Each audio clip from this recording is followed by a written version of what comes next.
A very warm good morning students. So today we are going to start new chapter in SST, that is chapter number 19, transport and communication. It is on page number 109. So student, हमारा ये जो chapter है उसमें हम transport और communication के बारे में जानेंगे. ट्रांसपोर्ट को हिंदी में परिवहन भी कहा जाता है. इसमें हम क्या करते हैं, अलग अलग मोड्स ऑफ ट्रांसपोर्ट यूज करते हैं एक जगह से दूसरी जगह तक यात्रा करने के लिए या एक जगह से दूसरी जगह तक जाने के लिए. इसी के साथ साथ कम्युनिकेशन क्या होता है, इसे हम हिंदी में संचार कहते हैं, जिसके माध्यम से या जिसके थ्रू हम किसी दूसरे पर्सन से जो हमसे बहुत दूर हो या पास हो उनसे बहुत ही आसानी से बातचीत कर सकते हैं, उन तक अपने मैसेजेस पहुंचा सकते हैं. आज जैसे जैसे डेवलपमेंट हो रहा है, जैसे जैसे हमारी कंट्रीज डेवलप कर रही हैं, उन्होंने अलग अलग मोड्स ऑफ ट्रांसपोर्ट और कम्युनिकेशन भी डेवलप किए हैं. Different modes of transport and communication develop हुए हैं, जिनकी वजह से अब हम बहुत ही फार ऑफ प्लेसेस तक इजीली और you can say short time period में डिस्टेंस कवर अप कर सकते हैं. और साथ ही साथ कम्युनिकेशन में भी हम वीडियो कॉल्स, ईमेल्स और भी बहुत सारे ऐसे चीज़ें हैं जो हम कम्युनिकेशन के लिए यूज़ कर सकते हैं, जिससे कम्युनिकेशन फास्टेस्ट और साथ ही साथ ईजी हो चुकी है. So student, first of all there is a picture in which you have to write what is shown in this picture. इस पिक्चर में आपको क्या दिखाया हुआ है, इस पिक्चर में क्या है? Yes student, that is a metro. ये मेट्रो ट्रेन है जिसमें आप सभी कभी ना कभी बैठे होंगे. The second one question is it environmental friendly. क्या ये एनवायरमेंट फ्रेंडली है, मतलब क्या ये हमारे पर्यावरण के लिए, हमारे वातावरण के लिए सही है? सो यस स्टूडेंट, इसका आंसर यस है, बिकॉज आप सभी ने मूवीज में देखा होगा पहले के टाइम की जो ट्रेन होती थी ना, जो कोयले से चलती थी, कोल का यूज करके, वो एक तो बहुत ज्यादा साउंड क्रिएट करती थी, साथ ही साथ उन ट्रेन की से क्या निकलता था, स्मोक निकलता था, यानी धुआं, जो हमारी एयर को पॉल्यूट करता था. हमारी एयर उससे क्या हो रही थी, पॉल्यूट हो रही थी. मेट्रो ट्रेन में इस तरह की कोई भी ना साउंड क्रिएट होती है इतनी ज्यादा, यानी ना ही ये नॉइज पॉल्यूशन क्रिएट कर रहा है और साथ ही साथ ना ही ये एयर पॉल्यूशन क्रिएट करता है, क्योंकि इसमें किसी तरह का कोई स्मोक नहीं निकलता. सो यस, ये एक एनवायरमेंटल फ्रेंडली ट्रांसपोर्टेशन का मोड है. सो स्टूडेंट, आज का जो हमारा मॉडर्न टाइम्स है, इसमें हम दूर दूर के प्लेसेस तक भी बहुत ही शॉर्ट टाइम पीरियड में ट्रैवल कर सकते हैं. जितने भी हमारे दूर रहने वाले दोस्त हैं या रिलेटिव्स हैं, उन सभी से हम एक छोटी सी फोन कॉल करके बातचीत कर सकते हैं, उन तक अपने मैसेजेस पहुंचा सकते हैं. तो ये सब जो इजी हुआ है, ये किस वजह से हो पाया है? All this has been made simple and easier with the help of development of modern means of transport and communication. जैसे जैसे हमारी तकनीकी में, हमारी टेक्नोलॉजीज में चेंजेस आए हैं, हमने अलग अलग एरियाज में रिसर्च की हैं, वैसे वैसे हम लोगों ने बहुत सारे मीन्स ऑफ ट्रांसपोर्ट और साथ ही साथ मोड्स ऑफ कम्युनिकेशन भी डेवलप किए हैं. मतलब ट्रांसपोर्ट, एक जगह से दूसरी जगह यात्रा करने के लिए अलग अलग हमने साधन बना लिए हैं, साथ ही साथ एक से दूसरे तक अपने मैसेज पहुंचाने के लिए भी हमने बहुत सारे उपकरणों का यूज शुरू कर दिया है, प्रयोग शुरू कर दिया है. इस चैप्टर में हम इम्पोर्टेंस जानेंगे, कैसे मोड्स ऑफ ट्रांसपोर्ट हमारे लिए इम्पोर्टेंट है और साथ ही साथ डिफरेंट मीन्स ऑफ कम्युनिकेशन क्या क्या हैं और हमारे लिए वो कैसे ज़रूरी हैं. सबसे पहले हम बात करते हैं ट्रांसपोर्ट के बारे में. ट्रांसपोर्ट को हिंदी में परिवहन कहा जाता है. ट्रांसपोर्ट मीन्स होता है to travel from one location to another, यानी किसी एक जगह या किसी एक स्थान से दूसरी जगह तक यात्रा करना या वहां तक पहुंचना जो है वो ट्रांसपोर्ट कहलाया जाता है. It involve the movement of people and goods from one place to another. और इसमें ये जो यात्रा है, ये या तो लोगों की यात्रा भी हो सकती है, यानी इसमें एक जगह से दूसरी जगह तक मूवमेंट होती है, या तो वो हम लोगों की हो सकती है, साथ ही साथ गुड्स की हो सकती है. गुड्स क्या होते हैं स्टूडेंट्स? जितना भी ये सामान होता है ना, जो हम अपने रेगुलर लाइफ में यूज करते हैं, इन सबको गुड्स कहा जाता है. तो इन सभी का भी एक जगह से दूसरी जगह तक ट्रांसपोर्टेशन किया जाता है. आपने प्रीवियस चैप्टर में इंडस्ट्रीज के बारे में जाना था और आपने ये भी जाना था कि जितनी भी इंडस्ट्रीज हैं उन सभी में प्राइमरी गुड के बेसिस पे रॉ मटेरियल यानी कच्चा माल चाहिए होता है, और वो कच्चा माल जो है वो वहां तक कैसे पहुंचता है? इस ट्रांसपोर्टेशन की हेल्प से. और साथ ही साथ उसके बाद भी जब वो माल या वो जो रॉ मटेरियल है वो फिनिश गुड में कन्वर्ट हो जाता है, तो उसके बाद उसको मार्केट एरिया तक कैसे सप्लाई किया जाता है, it is also done with the help of transportation. तो ट्रांसपोर्ट जो है वो इंडस्ट्रीज में बहुत ही बड़ा और यू कैन से अ की रोल प्ले करता है, क्योंकि ये सामान को एक जगह से दूसरी जगह पहुंचाने के काम आता है। पहले के जो डेज थे स्टूडेंट, क्योंकि तब उस टाइम पे ऐसे ऐसे लाइक मेट्रो या एयरलाइंस या फिर वाटरवेज, ये सब मोड्स ऑफ ट्रांसपोर्टेशन नहीं थे, तो उस समय में लोग क्या करते थे, अपने पैरों का प्रयोग कर कर एक जगह से दूसरी जगह तक यात्रा करते थे। मतलब उन्हें लंबी लंबी यात्राएं पैदल चलकर करनी पड़ती थी। उसके बाद जब इन्वेंशन ऑफ व्हील हुई, व्हील मतलब पहिया, जब पहली बार पहिए की इन्वेंशन हुई, उसकी वजह से ट्रैवलिंग क्या हो गई, थोड़ी इजी हो गई। और उसके बाद लोगों ने कार्ट्स मतलब तांगा जो होता है, उसके बाद लोगों ने जाना कि हम कैसे एनिमल्स को यानी अलग अलग जानवरों को यूज करके कार्ट्स बना सकते हैं और उनकी हेल्प से उन्हें long distance easily cover up कर सकते हैं, which help them to travel long distance in less time. और इससे उनका क्या होता था, टाइम भी बचता था। आपने देखा होगा स्टूडेंट, अगर आपने कोई राजा महाराजा वाला जैसे जोधा अकबर या ऐसे सीरियल्स देखे होंगे या कोई ऐसी मूवी देखी होगी, वहां पर एक सैनिक जब किसी एक राजा को दूसरे राजा तक अपना संदेशा या मैसेज पहुंचाना होता है, तो वो क्या करता था, वो किसी अपने घुड़सवार को या सैनिक को एक राज्य से दूसरे राज्य तक भेजते थे, तो इसी के थ्रू इनके मैसेजेस डिलीवर होते थे। तो इसमें कितना ही ज़्यादा ये टाइम कंज्यूमिंग था, क्योंकि बहुत ज़्यादा समय लगता था एक राज्य से दूसरे राज्य तक पहुंचने में, साथ ही साथ प्रॉपर और बहुत ज़्यादा इन्फॉर्मेशन भी नहीं पहुंचा पाते थे और ये बहुत ही डिफिकल्ट हो जाता था। तो उसके बाद जैसे जैसे ह्यूमन बींग्स ने डेवलपमेंट की, व्हील का यानी पहिए का इन्वेंशन किया, तो हमने धीरे धीरे करके मोड्स ऑफ ट्रांसपोर्टेशन में बहुत ज़्यादा चेंजेस कर लिए। और आज के टाइम पे इंडिया में जो ट्रांसपोर्ट सिस्टम है वो बहुत ही ज़्यादा वाइड वैरायटी में फैला भी हुआ है, साथ ही साथ यूज़ भी किया जाता है। तो स्टूडेंट्स, ट्रांसपोर्ट सिस्टम इंडिया में किस तरह है, सबसे पहले बात कर लेते हैं लैंड ट्रांसपोर्ट और I can say road transport के बारे में। रोड ट्रांसपोर्ट जो है स्टूडेंट, ये सबसे वाइडली यूज होने वाला मोड ऑफ ट्रांसपोर्ट है, क्योंकि हम सभी ज़्यादातर सिटीज़ के अंदर या फिर एक जगह से दूसरी जगह शॉर्ट डिस्टेंस जो होते हैं वो हम रोड ट्रांसपोर्ट के थ्रू कवर अप करते हैं, जिसमें buses, car, truck, metro, cycle, bike, scooter, यही सब हम यूज़ करते हैं। ये सारे क्या हैं, डेली कम्यूटिंग मोड्स हैं, जिसके थ्रू हम एक जगह से दूसरी जगह तक जाते हैं। साथ ही साथ बसेज हैं, कार हैं, टैक्सीज हैं, these are use for travelling long distance. लंबे लंबे सफ़र पर जाने के लिए हम बस, कार, टैक्सीज इन सब का यूज़ भी करते हैं। आजकल तो ओला सर्विसेज और ये सब भी बहुत ज़्यादा ट्रेंडिंग में है, तो हम ये सब भी यूज़ करते हैं, कैब्स ले लेते हैं, ताकि एक जगह से दूसरी जगह तक हम बहुत ही शॉर्ट टाइम में पहुंच सकें। इसके साथ साथ रेल ट्रांसपोर्ट जो है वो भी शॉर्ट डिस्टेंस को कवर अप करने के लिए यूज़ किया जाता है, ताकि बड़े से बड़ी दूरी को छोटे और कम समय में पूरा किया जा सके। इंडिया का जो नेटवर्क है रेलवे का वो बहुत ही वाइड है, मतलब वो बहुत ही फैला हुआ नेटवर्क है, जो ज़्यादातर इंडिया के सभी पार्ट्स को कवर अप कर रहा है। इसके बाद हमारा तीसरा आता है mode of transport, that is air transport. पहला था student road transport. Road transport में आपके कार, बस, ट्रक, ऑटो, मोटर बाइक ये सब यूज किए जाते हैं जब आप रोड्स का यूज करते हैं। दूसरा आता है आपका रेलवेज, जहां आप रेल का यानी एक जगह से दूसरी जगह यात्रा करने के लिए हम रेल का प्रयोग करते हैं। तीसरा आता है एयर ट्रांसपोर्ट, ये सबसे फास्टेस्ट मीन्स ऑफ ट्रांसपोर्ट है। फास्टेस्ट मतलब सबसे तेज, क्योंकि आप सभी जानते हैं एरोप्लेन्स के थ्रू, फ्लाइट्स के थ्रू हम एक जगह से दूसरी जगह और एक कंट्री से दूसरी कंट्री भी बहुत ही शॉर्ट टाइम में पहुंच जाते हैं। और इसीलिए ये ज़्यादातर लॉन्ग डिस्टेंसेस यानी लंबी दूरी जो होती है ना, उसे तय करने के लिए प्रयोग में लाया जाता है। ड्यूरिंग नेचुरल डिजास्टर, इसके साथ साथ जब भी कोई प्राकृतिक आपदा आती है ना, प्राकृतिक आपदा क्या होती है स्टूडेंट, जब भी प्रकृति की तरफ से कोई ऐसी आपदा आ जाती है, जैसे कि आपका भूकंप हो गया, बाढ़ हो गई, सुनामी हो गई, ये सब क्या है, ये ह्यूमन क्रिएटेड नहीं है, ये नेचुरल डिजास्टर्स है, मतलब ये प्राकृतिक आपदाएं हैं।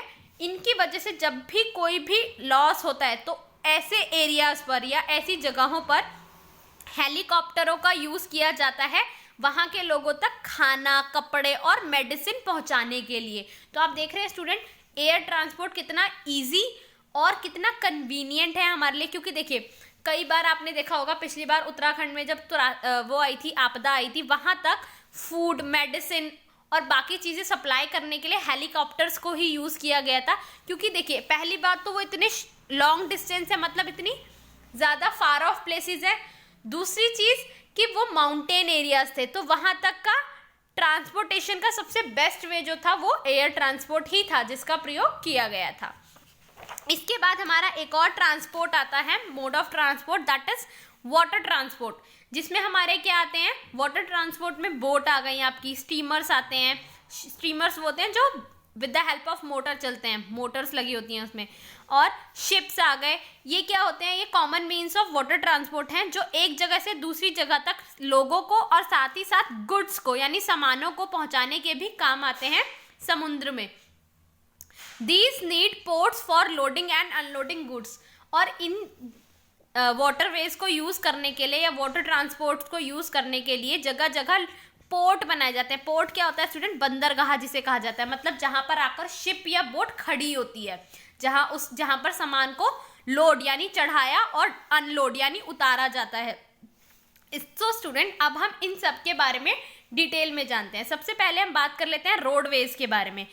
इंडिया में जो है सबसे लार्जेस्ट रोडवे नेटवर्क है पूरे वर्ल्ड का, यानी यहाँ पर रोड्स जो है वो इतने ज़्यादा अमाउंट में फैली हुई हैं पूरे वर्ल्ड के कंपैरेटिवली।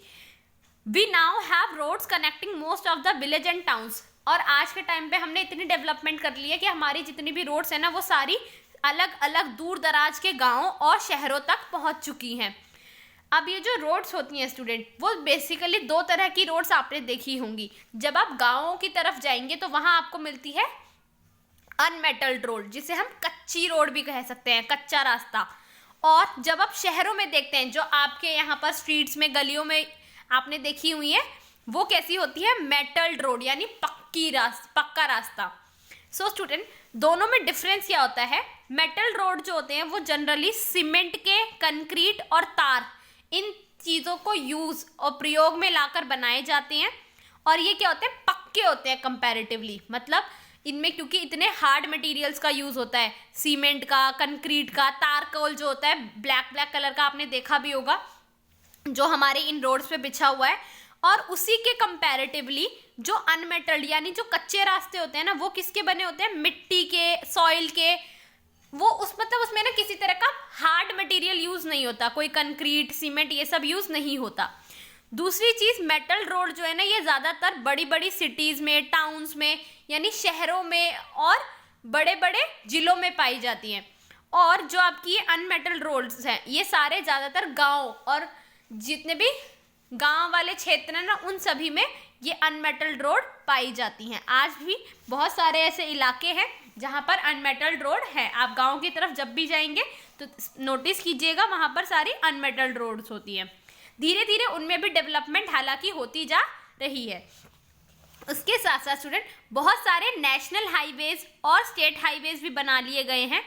और ये जो रोड्स है ना, इनका बहुत ही वाइड नेटवर्क है पूरे इंडिया में, और ये ट्रांसपोर्टेशन का एक बहुत ही बेटर और कन्वीनियंट बनाता है। नेशनल हाईवेज जो होते हैं, जिन्हें NH भी कहा जाता है शॉर्ट फॉर्म में, ये अलग अलग राज्यों, स्टेट्स यानी राज्यों को, उनकी कैपिटल्स को और अदर इंपॉर्टेंट सिटीज को एक दूसरे से कनेक्ट करता है यानी जोड़ता है।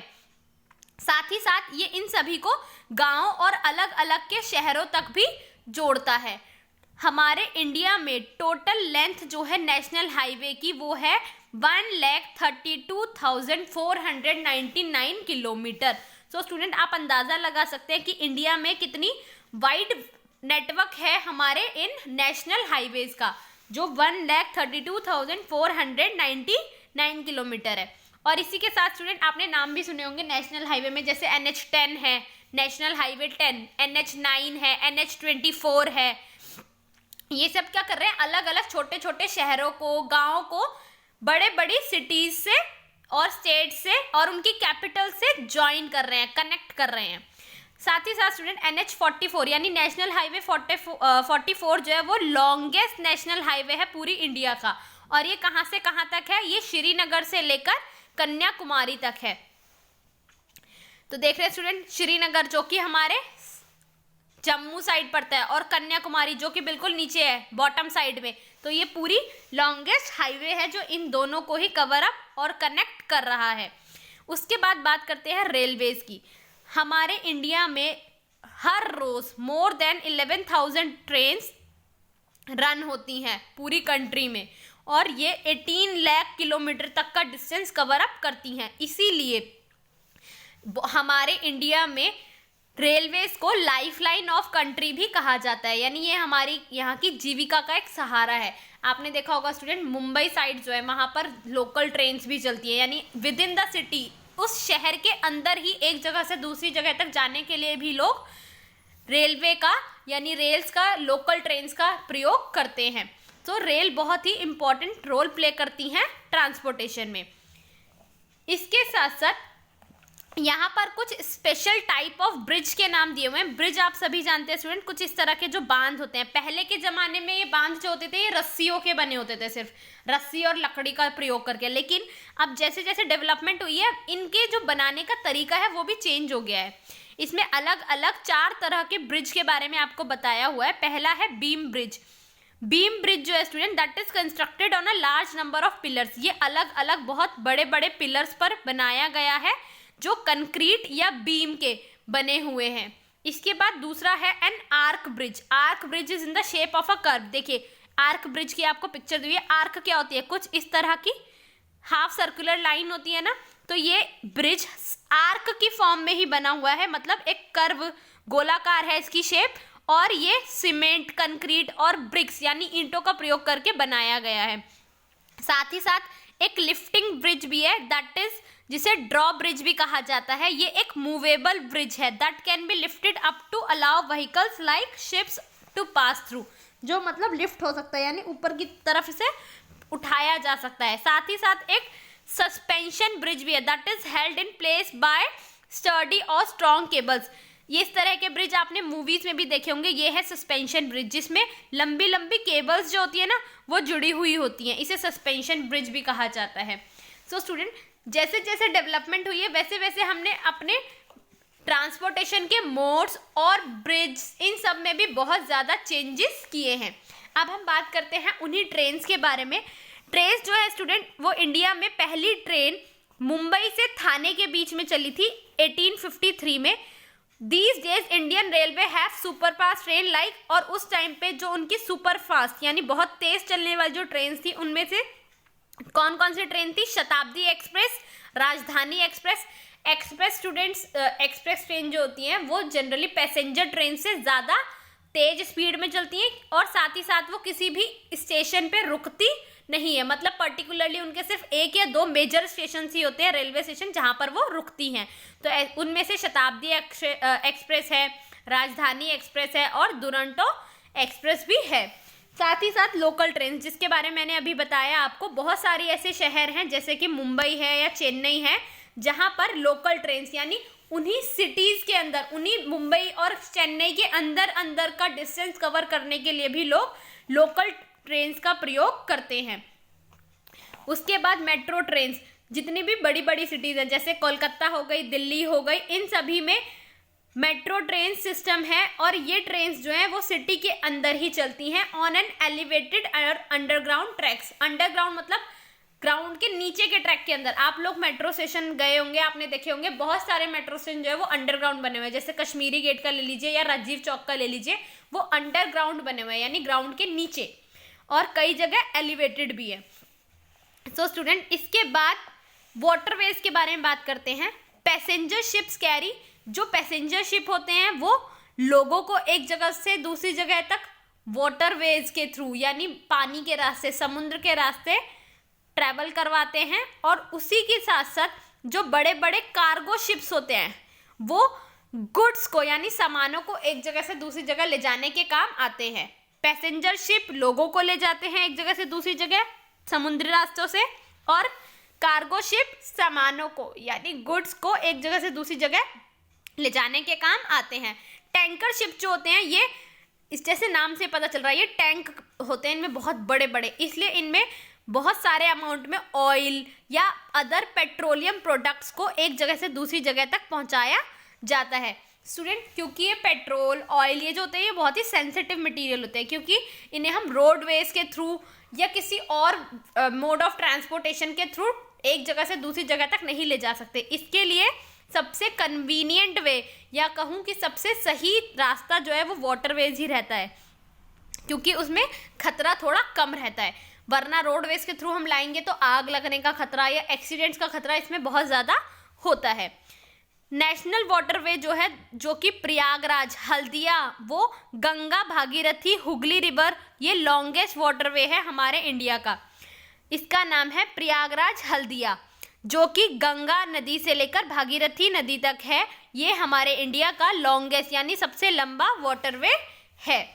इसके साथ साथ हमारे इंडिया में 13 बड़े और 200 यानी 200 छोटे पोर्ट्स यानी बंदरगाह, जो मैंने आपको पीछे बताया, बंदरगाह यानी पोर्ट्स वो जगह होती है जहां पर शिप आकर खड़ी होती है और उसमें से सामान और लोगों को उतारा और चढ़ाया जाता है, उसे पोर्ट्स कहा जाता है।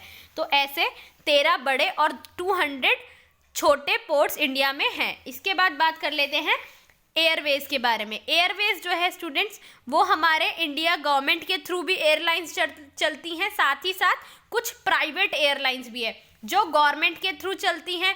उसमें से कौन कौन सी हैं, आप लोग कभी ना कभी आपने एटलीस्ट टीवी में तो देखा ही होगा कि कितने अलग अलग एयरलाइंस हैं।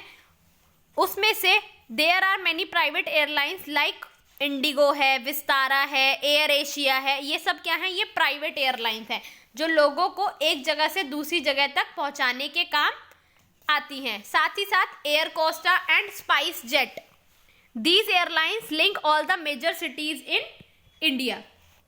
हमारे इंडिया में स्टूडेंट बहुत सारे डोमेस्टिक और इंटरनेशनल एयरपोर्ट बने हुए हैं।